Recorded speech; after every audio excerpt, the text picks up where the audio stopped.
മുല്ലപ്പെരിയാറിനെ പറ്റിയുള്ള ആശങ്ക എത്ര തന്നെ ഇല്ലെന്ന് പറഞ്ഞാലും അത് നമ്മുടെ മനസ്സിൻ്റെ അടിത്തട്ടിൽ തന്നെ ഒളിഞ്ഞു കിടപ്പുണ്ട് കേട്ടോ. അപ്പോൾ മുല്ലപ്പെരിയാറിൻ്റെ പെറ്റീഷൻ്റെ ലിങ്ക് കാണുന്നില്ലെന്ന് പലരും പറയാറുണ്ട്.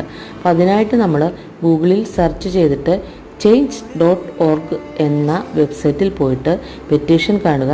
എന്നിട്ട് സൈൻ ചെയ്ത് മാക്സിമം ഷെയർ ചെയ്യുക. ഇന്ന് രാവിലത്തെ മഴ കണ്ടപ്പോൾ എൻ്റെ മനസ്സിലൊരു ആശങ്ക തോന്നിയിട്ടോ. അപ്പോൾ ലൈവ് ചാറ്റൊക്കെ എടുത്ത് നോക്കിയപ്പോൾ പലരും ഉറങ്ങാൻ പറ്റുന്നില്ല, മുല്ലപ്പെരിയാർ അവിടെ തന്നെ ഉണ്ടോ എന്നൊക്കെ ആശങ്കകൾ പങ്കുവയ്ക്കുന്നത് കണ്ടു.